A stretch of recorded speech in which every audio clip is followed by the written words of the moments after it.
Labdien vēlreiz! So, ladies and gentlemen, I think that we could start. Due to our intense schedule, my name is Ilze Bruse. I'm Director of Climate Change Department of the Ministry of Environmental Protection and Regional Development of the Republic of Latvia, and I will be moderating the event. So I would like to emphasize that statement once again, and I will try to be a moderator more than a director of department, and I would like to be a kind of mediator, more to improve our communication and our awareness on climate change, their influences, effects, as well as our opportunities for mitigating climate change. I know that many members of our society are quite skeptical about climate change, and today you can be very honest in asking questions and manifesting and expressing your suspicions, your doubts about climate change, as we have the International Panel on Climate Change, several representatives of IPCC, and I would like to emphasize that all those questions could be addressed to them, exactly as the organization really joins all the best scientists in the world, devoting their work to climate change and the research thereof. Therefore, I would like you to be very active today and ask all the questions and all the uncertainties you might have up to now. We have several presentations in our agenda. We have several sessions of discussion. Part of discussion will be in Latvian, and a part of discussion will be conducted in Latvian, in English as well. And I truly hope that everybody will follow quite intensively and actively. Everything will be available and uploaded to the internet later on. Questions can be asked after each presentation and during discussion panel. For you to be more encouraged for asking questions, those who will ask many questions will have prizes, public prizes and awards for that. Therefore, be active in asking questions.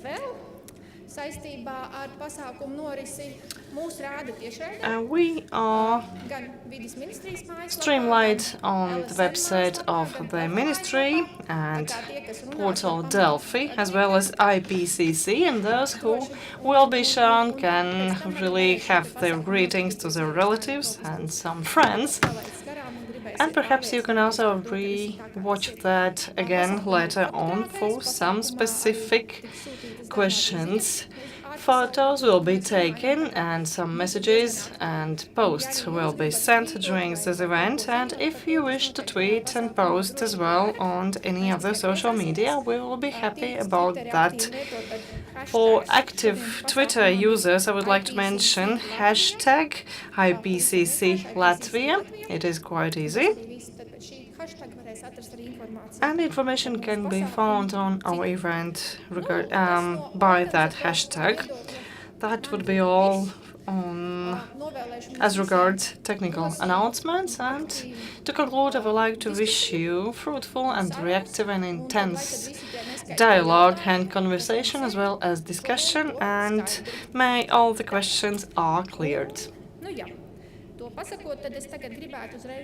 Thus, I would like to pass the floor to first speaker, Lučka Bogatec from Slovenia, who is one of the best researchers in the specific field of expertise, and she will try to tell more and share what climate change actually is, and what we see outside the window is climate change. That will be hard.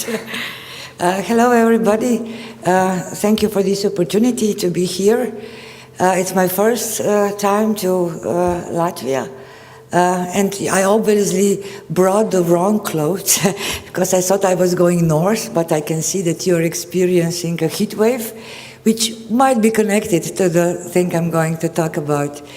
So why are we sure about climate change? It will be the main topic, but I would like just to begin with these facts that actually climate change is much more than just a climatological or environmental issue. Actually, it's extremely important topic for the industry and for the business, and it involves everybody. It's not just politicians or some experts, but everybody, every citizens, I would say, because it will affect our lives. Actually, it's probably already affecting, but we are not sure of that.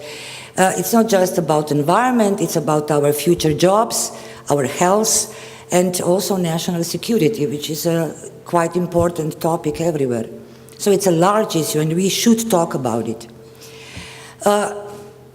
Today's event will be divided into several parts. I will just talk about this first part, about the climate system changes, and my colleagues who will follow will, of course, mention the risks and also what to do, because there's a lot to be done about climate change. So my part is more from climatological perspective. So what is climate system? Climate is not thing like a weather, because weather is more concentrated what is going on in the atmosphere. But climate actually is a product of the whole system, which includes also sea, oceans, it includes ice, it includes land, and of course it includes also the action of the living creatures, especially humans in the last 200 years. So it's a complicated system, hard to model, hard to predict, and also hard to observe, because you have to have a lot of data from different sources. It's not about just the weather data, you need biological data, you need marine data, data about cryosphere. So it's quite a challenging job when you want to see what is happening in this system. So what is happening in this system at a glance? The system is warming, and this warming is confirmed not just by meteorological data.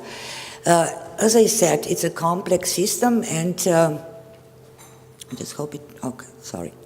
So you can see that biologists have observed that species are actually moving toward north. Farmers and foresters are those who are involved in the ecosystem monitoring. They see early springs, which are not common. Also, a lot of changes with snow cover, especially I come from Slovenia where we have mountains, and we used to ski, but today it's very hard to find a winter with a lot of snow. And a lot of things is happening without our seeing quite away from our eyes, especially a process in the polar regions. And of course, all meteorological data show that climate system is changing, and actually it's changing faster and faster. Extremely important in this list is that ocean heat content has increased.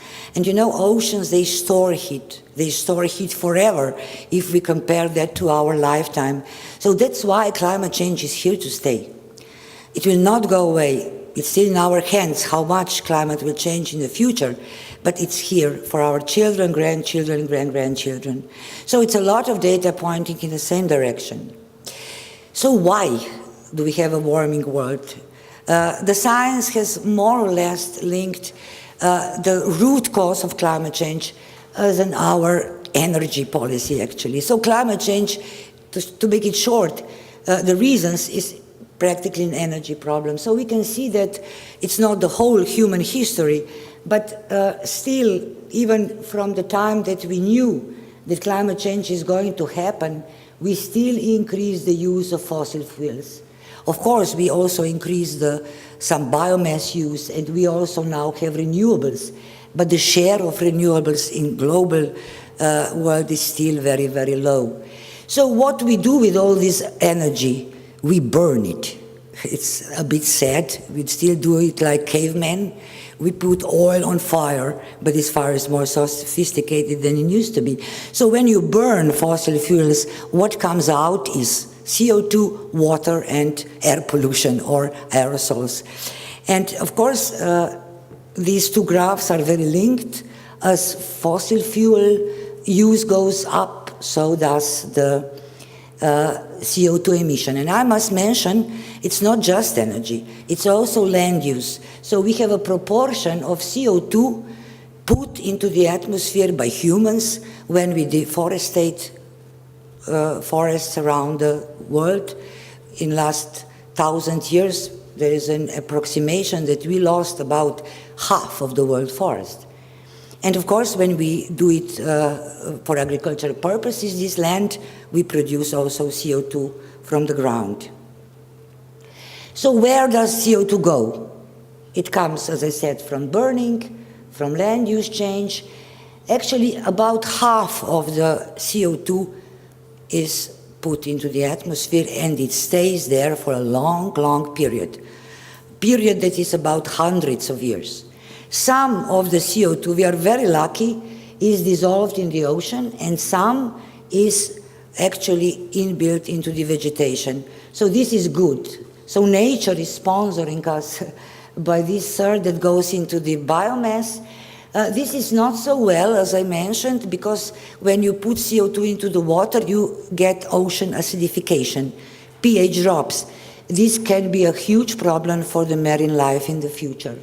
But the main of our problems is CO2 that stays in the atmosphere, because the greenhouse effect, which is natural and been there for millions of years, is now bigger. With more CO2 every year, the greenhouse effect is enhanced. We can see now this curve. For many, many years of the modern civilization, CO2 concentrations was rather low compared to today. But now we can see this exponential growth. And it's not just CO2. I'm not talking about methane, nitrous oxides, and other greenhouse gases, but we can see that if we make a sum of every greenhouse gas produced by humans, this curve is even steeper. So this is a measured fact by many, many measuring stations. Of course, we do also, when we burn fossil fuels, we actually produce some more aerosol. It is air pollution when we breathe it, but in the climate system, actually we cause some cooling of the climate system. Because when you have air pollution, sun cannot reach the ground completely. So actually, we are cooling the atmosphere and the climate system a bit, but warming is much more a problem. So we change that as humans. As I said, without air, the climate would be quite harsh, so greenhouse effect is a good thing, natural one. But enhanced, of course, is not so good. So what used to be 15 degrees Celsius as a planetary global temperature was mostly due to the greenhouse gases. So water vapor is important gas, but CO2 as well, and the other greenhouse gases. We cannot compare water vapor and CO2 because water vapor is in the water cycle. And we cannot add much water vapor because it just rains more. The problem is CO2. So we don't have natural greenhouse effect anymore. We have now +1. It's still about 31 degrees because of water vapor, because this hasn't changed much, but it's additional 1 degree because of the CO2 and other greenhouse gases. So this is something that science has been sure of for a long time, because this effect was discovered by Fourier 200 years ago, so it is not very new, but the context is new. So now we can see the consequence. Warming is everywhere, but it's differential. It's not like every place on the earth has the same rate. Oceans are a bit slow, because water takes time to warm up, but we can be very worried because the Arctic world, the northern latitudes and the south the same, are actually warming more rapidly than the rest of the world. So we have some data that are missing. Actually, we have a bit of cooling in the northern Atlantic because the Greenland produces so much ice that falls into the water. So it's like our drink, adding the cubes of ice every day. That's why the bit of a cooling there. Consistent with the warming, actually. But climate is not just about the temperature. I will show you this maybe instead, because when the ocean warms, the water expands. So the volume of the water gets bigger. And if we are standing at the Latvian shore, we will not see the whole volume, but we will see the sea level rise. And for Latvia and for many countries, it's an important part of the country's countryside. And this increase is actually accelerating. So the last decade shows that 3.3 millimeter on average of the sea level rise. So this is directly connected to the warmer planet.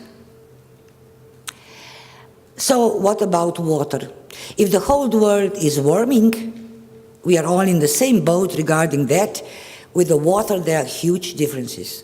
So suddenly we have these reddish countries where we have less and less rain and more evaporation, so the world in red or orange gets drier. And we have also the other extreme, the countries like Argentina or Scandinavia, part of Russia, the eastern US, they are getting more precipitation. So it's very clear that you have warmer climate and less water, there will be problems. Also problems with more water, with floods and so on, but we can see the southern Europe, the whole Mediterranean, like as a part of the world that is getting less water. So this is, in my view, even more important to know than about the warming. So the future very much depends on how much CO2 will be put in the atmosphere. So the climate modeling, this is a result of climate modeling, tells you a very simple fact that if we go business like usual and we reach, I don't know, 900 ppm, the warming will be enormous, the global warming.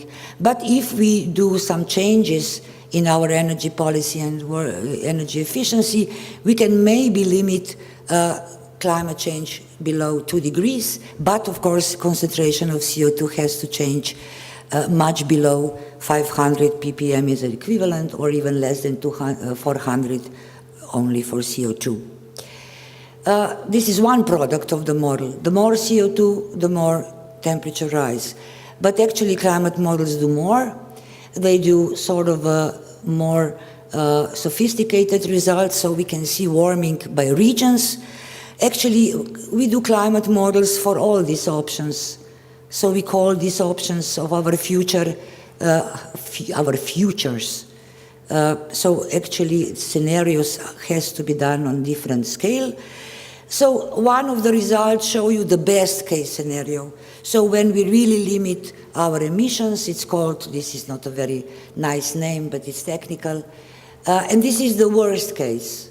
So these are our two futures, extreme ones, the one that we wish for our children, ourselves, and this is the future we actually fear of. And we can see some similarities. Warming will be more pronounced on the northern latitudes.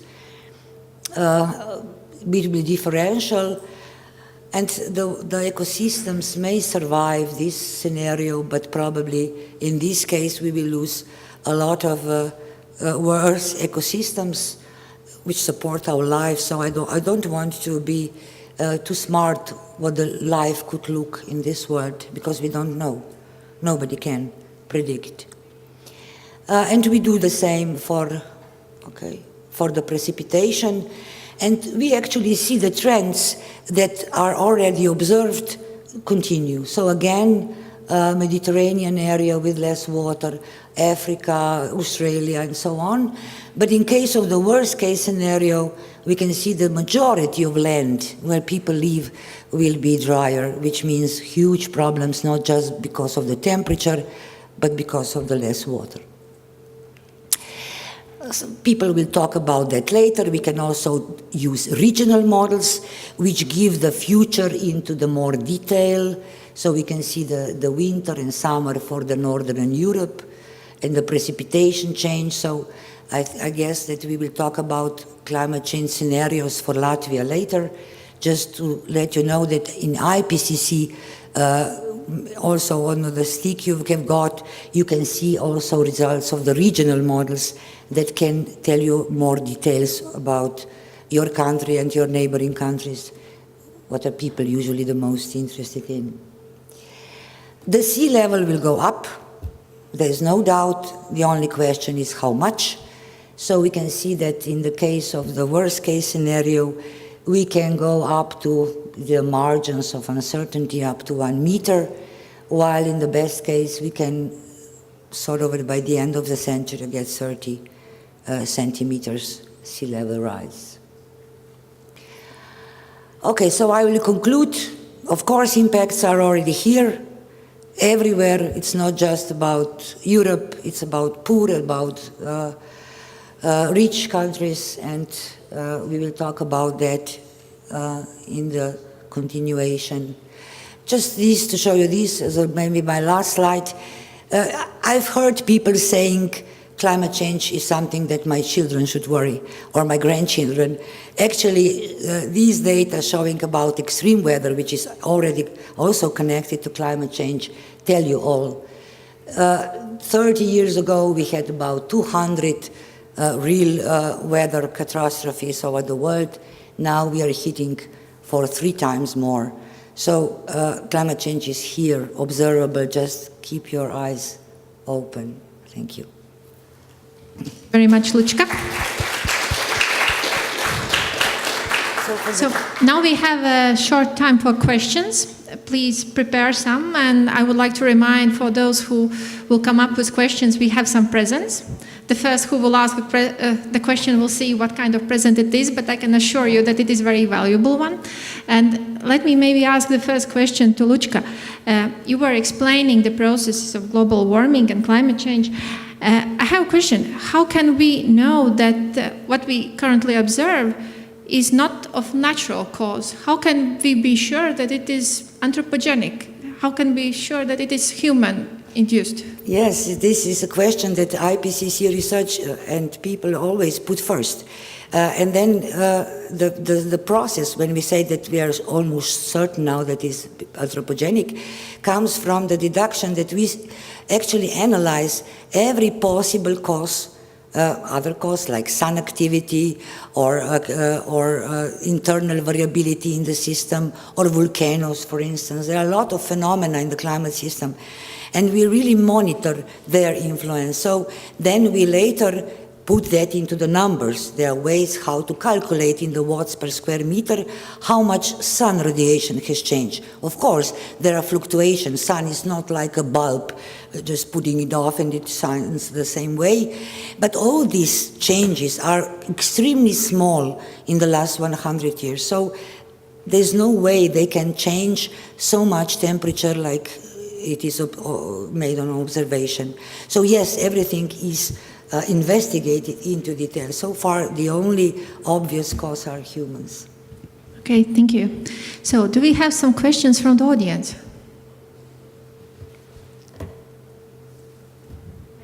Yes, Dina, can we have a mic? And please prepare a present for Dina. We have. So I have one question. It's like curiosity, maybe.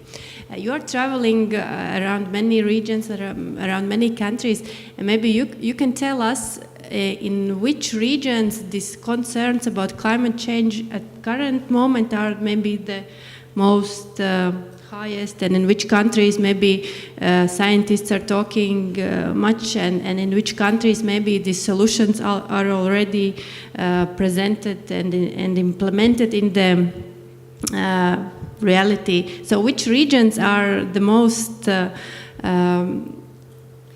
talking about this? Yes, maybe I will focus on Europe, because I think the Europe is the best, also has a lot of diversity. So in general, northern countries are much more prepared. For instance, UK, Scandinavia, Finland, they have been working on adaptation, mitigation issues for years because they have institutions, they have a lot of organized research, and also sort of more, in a way, political will, because you have to pay this research in your country, and also you have to talk with media, and also politicians have to express their concern, otherwise it's hard to expect. Which is ironic, because the most of the problems will be in the southern Europe. I can see Italy, I can see Spain, I can see Mediterranean countries, but they are already without water. They have problems here and now, but still after when the rain comes, they sort of forget about climate change. It's not much also not present in the media, or if it's present in the media, it's like, somebody is denying climate change and somebody says climate change and they get equal opportunity. It's highly unprofessional in my way.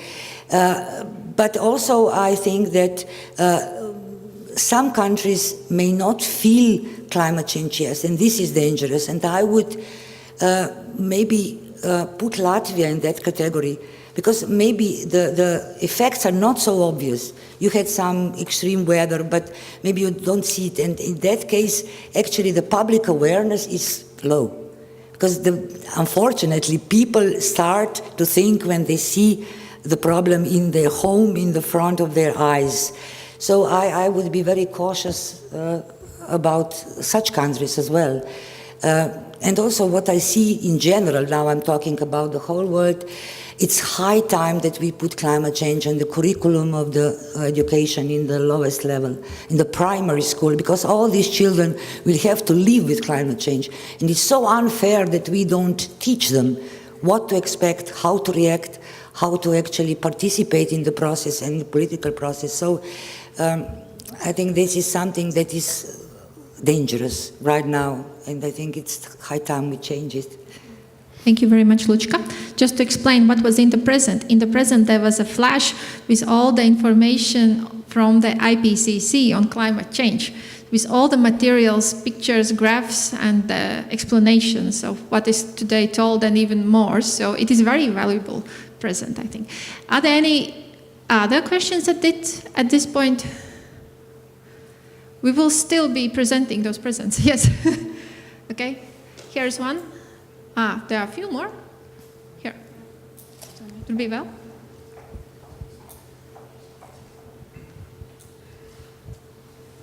Yes, my question would be regarding balancing of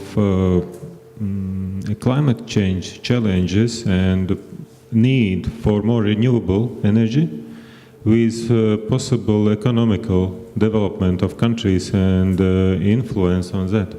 In Latvia, we have opinion that renewable energy is very expensive, and it's the most important issue for industries holding their development and competitiveness in other markets they sell the product. How to balance those both things together? Yes, I think that, of course, logical solution to the fossil fuels is let's replace fossils by renewable, but we cannot do it. Renewable energy cannot replace fossil fuels if we don't become more energy efficient. So the first step in any country, it's not Latvia, it can be US from Japan, you have to reduce the amount of energy that is used in industry, in your home, in general. So investing into the energy efficiency has to be the first step. Why? Because it also brings immediate financial gain. So when you insulate your home, the next winter your bills for heating will be lower. And also for the industry, if the industry wants to be competitive, to enter the green economy thinking, they have to produce two by the same amount energy or produce one with the half of the energy. So I think the debate is going in the totally wrong direction. It should be focused how to save energy. Because it's also from political point of view, it's nice to be more independent of imported energy. And it means saving of energy, but it's also a boost for new jobs. Because when you renovate the building, when you actually start a new industry processes, you can get actually new jobs, more greener jobs. But of course, it has to be planned. In every national budget, it should be money for that, not just for renewables. So I have nothing against renewables, but they are step 2, not step 1, especially in the Europe. Thank you very much. We will have also a separate discussion on the options for mitigation of climate change, and Lučka also will take part there. Yes. So I guess we will have some competing views regarding how to start and what to do, and that's great. With that being said, I would like to say thank you, Lučka, a lot. And now I would like to invite Jonathan Lin, who is the head of communications and media relations of IPCC. And he will tell us more about IPCC so that we can understand what does this abbreviation mean and why it is important to listen what they are saying. And interesting to mention that Jonathan has pretty extensive experience. He has worked for Reuters news agency for 32 years. And he has been in over 30 countries, and amongst them there's also Latvia, which I was glad to find out this morning. So, Jonathan, you have the floor. Yeah, thank you, Ilse. Labdien, and after that I'm going to move into English, so I hope you can understand me. So my presentation is about what is the IPCC, but let's start with why is the IPCC. So in the 1970s, 1980s, there was more and more scientific research being published about climate change, and governments started to be aware of this problem because of the scientific research. But there was lots of this research. It was difficult to follow it all and read it all. Sometimes the research disagreed. Sometimes there were gaps in the knowledge. And so governments thought it would be useful to have an organization that would look at all this scientific research that's being published and bring it all together in a synthesis and tell governments and policymakers, this is what the scientific community knows about climate change. This is where we need to do more research to find out more. Okay, and this year we're celebrating our 30th anniversary, and in those 30 years we've published 5 big comprehensive assessment reports about the state of knowledge of climate change, all the science related to climate change. And what is it the IPCC does? We assess climate change. We don't do our own research. We look at all the research that's being published by other scientists. All right? So our job is to bring all that together. And you heard from Lučka just now how climate change affects everything. And that's our job too. We're not just looking at atmospheric physics or meteorology. We're looking at everything that could be affected by the climate. It might be agriculture or transport or urban planning or health or security, all those things. And we look at the causes of climate change, how we know about it, but also we look at options for dealing with it. What are the risks and what are the options for responding to it? And we do that from an objective point of view. We don't have a preconceived idea that this is what we should do. We don't tell governments what they must do. We say, here's what the scientific community is saying about climate change. Here are the different options for responding to it. These are the implications of the options. It's up to different countries to choose what's best for them to deal with this problem. And the IPCC it's almost a unique organization. I say almost unique because now there's a similar body modeled on us in the area of biodiversity. But we're a unique and very powerful body that brings together science and policy making. We're actually an organization of governments. We're not, the members of the IPCC are 195 governments, including Latvia and Lithuania and Estonia. And those governments elect a Bureau of Scientists to do the scientific work of the IPCC, and that Bureau then mobilizes the scientific community to come together and produce our assessments. And so the policymakers, the governments are asking the IPCC to produce these reports that they can work with to help them in their policy making, and the scientists produce the reports. At the end, they come together in a dialogue to work together on the summary of the reports, so to make sure that not only are the reports scientifically accurate, but also they're something that governments can work with, that they're practical and fit for purpose. And so it's if you like, the interface of science and policy making. And what is it the IPCC does? We produce reports. We produce comprehensive assessments. We've done 5 of those now, and we're just starting to work on the 6th one, looking at the whole range of things that are affected by climate change. And we also look at special reports on particular areas that governments ask us to investigate. That might be renewable energy, it might be extreme weather events. At the moment, we're putting the finishing touches to one on global warming of 1.5 degrees. What would be the differences between that and global warming of 2 degrees? That's something that governments asked us to examine. So we've done all these reports over the last 30 years. And what are they used for? Well, very importantly, the reports are used in the international negotiations where governments come together to try and reach an international agreement on tackling climate change and responding to it. And you've heard, I think, of the Paris Agreement, which was reached in 2015, where governments said they were going to limit climate change or limit global warming to well below 2 degrees above pre-industrial levels, but pursuing efforts to limit it to 1.5 degrees. And as part of that agreement, every country will make its own contribution. Each country will decide how it's going to contribute to that overall goal. And so that Paris Agreement was based on the science from the IPCC. Our 5th assessment report that was completed in 2014 was the scientific input into that agreement.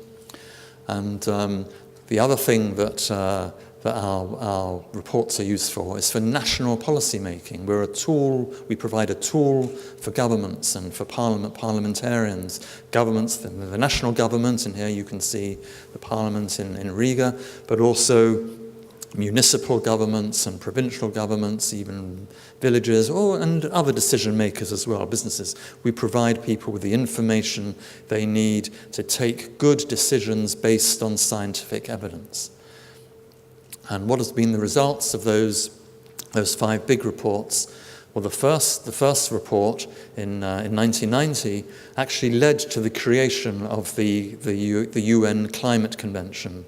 And people sometimes confuse us, but the Climate Convention, they have the annual negotiations on climate, which are in English are called COP, for Conference of the Parties. So the Paris Agreement was reached at COP 21, and later this year in Poland there's going to be COP 24. Those are negotiations between governments. The IPCC isn't responsible for those negotiations, but as I said, we provide the scientific input so that the negotiators aren't just talking politics, but have a firm evidence basis to work with. And as I said, the last one in 2014 was the foundation for the Paris Agreement. And each of those reports that we do is relevant to the Sustainable Development Goals, which, if you like, is the broader international agenda that all countries are working towards. You can say that every single Sustainable Development Goal, and you can see them all up there, is affected by climate change, and so our reports are relevant to all of them. There is one, goal number 13, is actually about climate action, but all the other things to do with poverty and justice and life in the oceans and so on, that's all affected by climate change. And indeed, the reports that we're working on now are all framed by the context of sustainable development. So I think this was we had a question just now about the trade-offs between the costs of investing in renewable energy and how does that fit in with other development policies of a country. But when we look at the options for dealing with climate change, we look at it in that context too, and I'll come back to that in a minute. Now, We have a very unique and special process for preparing reports, and we haven't got time to go into that in a lot of detail, but the basic point is that these reports are prepared by hundreds of scientists from all over the world in a process of repeated drafting and review. So there's a lot of quality checks are built into the work. So we draft the report, we check it, we draft it again and again. And in that review process, as well as the hundreds of scientists who actually write the report, for the 5th assessment report, that was 830 scientists working on it. For the one we're just starting now, the 6th assessment report, it's 720 scientists. But in addition to that, when we do the review, we throw it open to the scientific community at large. We ask everyone who could be an expert to come with their ideas to improve the report, to contribute to it.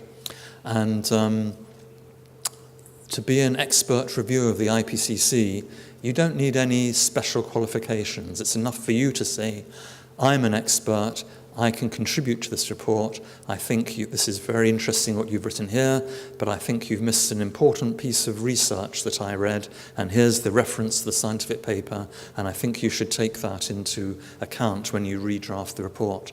And the scientists must deal with every single comment we receive. On the report we're working on at the moment, on the report on 1.5 degrees, we've just finished the review of the second draft, and in the second draft we also ask our governments to comment as well. We had over 25,000 comments on that report, and the 86 authors have been going quietly crazy over since February, I think, dealing with every single one of those comments.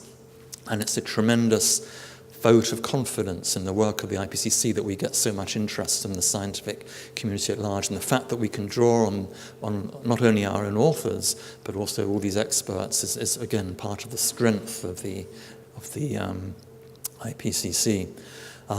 If you're just very quickly, if you're looking at our reports, if you're a scientific specialist, you'll want to look at the full report, and they can be very, very big. There's a lot of enormous amount of scientific detail and references and so on. But if you're the general public or the media, often what we call the summary for policymakers, that's the slim volume at the top there, is enough. It gives you the key findings of the report, the key statements. There's also another summary, and that summary for policymakers is actually prepared together by the scientists and the government representatives so that we can be sure that it's a document that governments can work with, that it's clear, it's consistent, it reflects the underlying report and so on. And there's also, for people who need a bit more detail but haven't got the time to go into the full report, there's something called the technical summary, which is a summary produced by the scientists with some additional material like frequently asked questions and so on. I just want to finish up by telling you what we're working on at the moment. So we're preparing now the 6th assessment report and some other reports around that. And in fact, over the next 5 years, we're going to be issuing eight reports. And I should say, all those reports are the scientists who work on them, whether they be the expert reviewers volunteering their comments or the scientists commissioned to work as authors. They all do that as volunteers. They do it in their own time, and they're not paid for it. They do it as volunteers. They give their expertise to the world to work on it. Again, one of the strengths of the system. So the report that I mentioned already, Global Warming of 1.5 degrees, and again you can see there the full title of that. It finishes up, in the context of strengthening the global response to the threat of climate change, sustainable development, and efforts to eradicate poverty. So we're not looking at these problems in the abstract. We're not looking at abstract technological solutions, for instance. We're saying, how does this fit in with real government policies of development and so on? And that policy, that report, we were asked to do it at the time of the Paris Agreement, and we were asked to deliver it this year. And by the time we started in 2016, it meant we had a year and a half to do it, which is very fast for for our processes, given all those redraftings and reviews that I talked about that are part of the quality. So we're working very, very hard on that.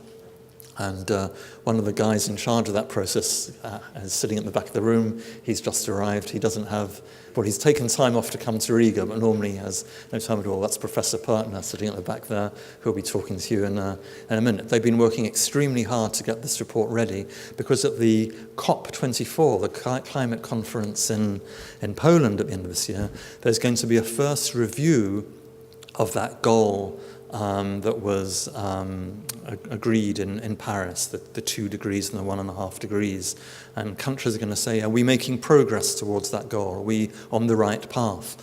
And there's something happening in Poland called the Talanoa Dialogue. Talanoa is a term from the Pacific, because last year the COP was chaired by Fiji. So it's a Talanoa, it's like a kind of constructive conversation that people have to solve a problem. And our report on 1.5 degrees is supposed to be the scientific input into that dialogue that will happen in December in Poland. So that report will be coming out in October. And we're also working on an update to the methodologies that we produce to enable countries to report on their emissions. So what are the emissions of a country from industry, from transport, from energy, from agriculture? Because every country has to be able to report those to the Climate Convention, so that people know what each country knows what the other countries are doing. So if we reach an agreement on controlling emissions, everybody has to know what every country is actually doing. And we produce methodologies that everybody agrees on are fair. And now we're in a position to update those methodologies with the latest science. So we'll be pushing that out next year.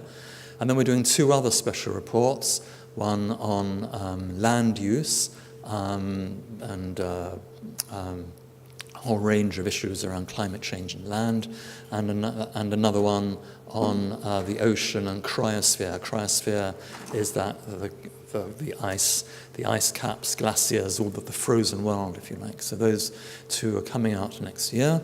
And then there's the full assessment, the 6th assessment report, which will be completed in 2022, in time for the first formal review under the Paris Agreement of the different commitments that countries have made to reach that goal. So they'll be using our 6th assessment report to assess whether they're on track or whether they need to be more ambitious in what they're doing to tackle emissions and climate change.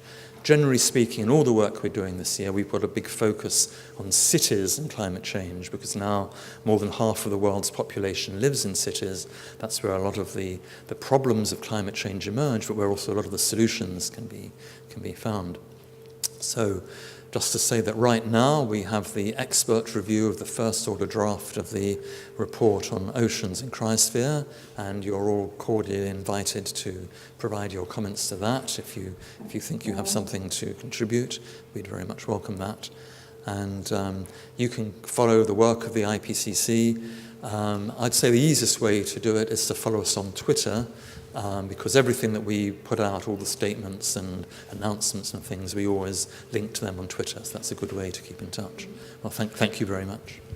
Thank you very much, Jonathan, for a very good presentation on explaining very complicated mechanism of working within the IPCC, I think. Organization is enormously big and at the same time very compact and efficient. So thank you very much for that. Do we have any questions from the audience? Yes, here one, and there another one.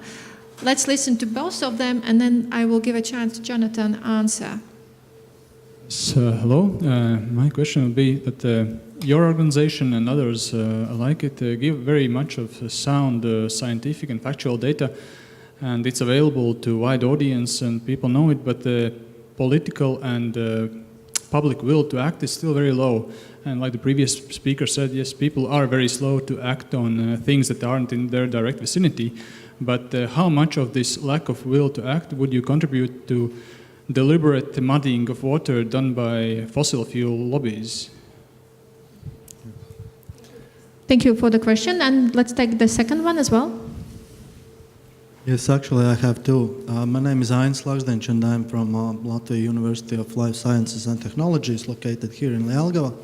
And the first question is how many, maybe you have this information, how many, if any, scientists from Latvia have been involved in IPCC activities? And the second one, I maybe missed it, but I would like to know what is the source of funding for the IPCC activities, as it prepares so comprehensive reports and studies, it probably costs something. Yeah. Okay, thank you. So, Jonathan? Thank you very much. Well, I'll start with those ones and then come back to you. So, well, to be honest, we don't have as many scientists from Latvia or indeed the Baltic region as we would like. We think there's potential to have more scientists working for us or working with us. And that's one of the reasons we're here, is to raise awareness of our work and encourage people. And I think a first stage in doing that is this expert review. That's one way of getting known by the IPCC system, though ultimately it's governments that nominate people as scientists. But we do have a few authors, and one of them is sitting here, so Zinta Zomers will be speaking to you later. But I think altogether we've had, what, just one, yeah. So not very many, but we hope that will improve, and we're sure it will.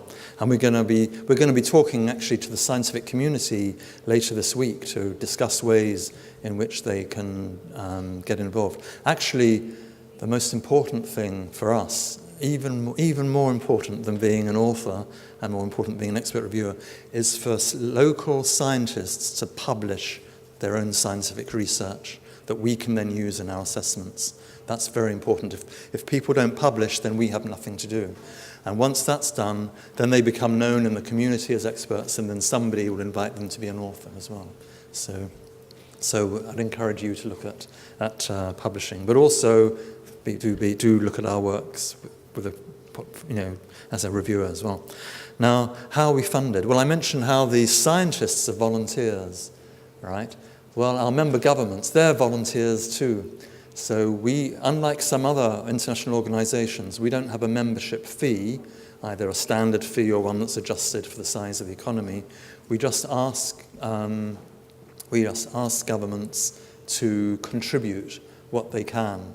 And and what we have, it fluctuates from year to year. Most of what we spend our money on is, well, we have to run the very small, as Ilza said, the very small secretariat where I work is 13 people, and that's the permanent structure of the IPCC. But we also, to ensure that we get contributions or engagement from all of our members, we also support the travel of the scientists from developing countries and also the government representatives from developing countries to take part in our meetings. So that's another big chunk of our budget.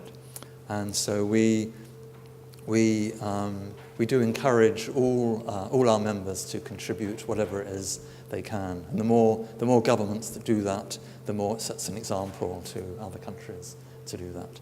And that's a constant work, but we've had recently we've had some very positive statements and contributions from governments, but we're still working on that. And then I think I dealt with both of your questions, in fact. Yeah. So then the question, well,